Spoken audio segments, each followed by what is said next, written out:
नमस्कार।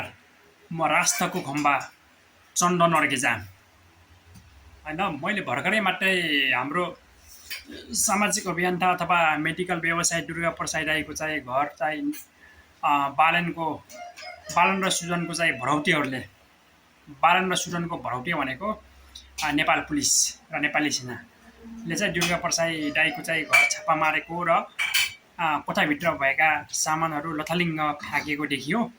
त्यस कारणले गर्दा म के भन्न चाहन्छु भनेपछि अहिलेको राजसपा सरकार भनेको सिआई र रको चाहिँ अब भाडाको सरकार हो होइन। राजसपा भनेको अब सिआई र रको भाडाको पार्टी हो र बालन शाह भनेको नि र सिआईको भाडाको प्रधानमन्त्री हो।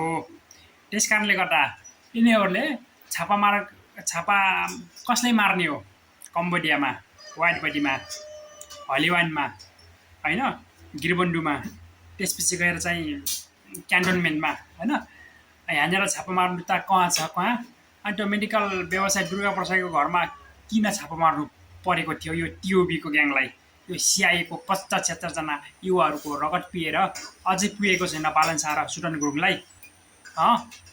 हे सुटन गुरुङ र बालन शाह कति दिन सिआईको आदेशमा चाहिँ राजनीति गर्दो रहेछस्? हामीले पनि हेर्दै जानेछौँ र सिआईको यत्रो पावर र सिआईको आशीर्वाद छ भन्दैमा होइन। एउटा मेडिकल व्यवसाय एउटा अभियन्ताको घरमा गएर अनि त्यत्रो सामान लथालुङ्ग पार्ने हो?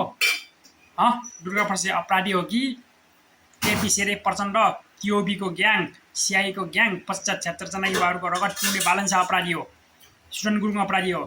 त्यस कारणले गर्दा यसको हिसाब किताब एक दिन अवश्य हुन्छ, छिटै नै हुन्छ।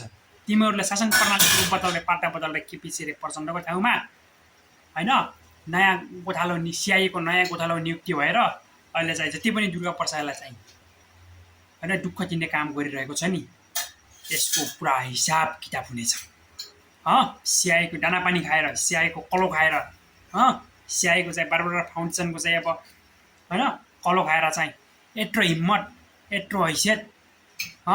त्यस कारणले गर्दा म नेपालको सुरक्षा निकायलाई के भन्न चाहन्छु भनेपछि तिमीहरू भनेको चाहिँ सिआईका दलालहरूका नोकर चाकर हौ।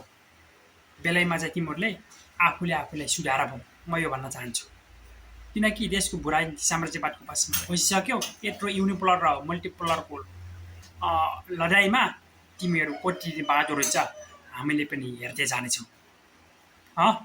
एउटा व्यवसाय एउटा अभियन्ताको घरमा छापा मार्ने हैसियत छ? केपी शेरे प्रचण्डलाई चाहिँ अब भ्रष्टाचारमा चाहिँ अब कारवाही गर्ने हैसियत छ? छैन। किनकि तिमीहरू विदेशी पङ्गुको दलाल हो, म खुल्याम भन्न चाहन्छु। त्यस कारणले गर्दा खबरदार होइन। तिमीहरूको राजनीति, तिमीहरूको सिआईको आशीर्वादमा टिकेको राजनीति कति दिन चल्दो रहेछ हामी पनि हेर्नेछौँ।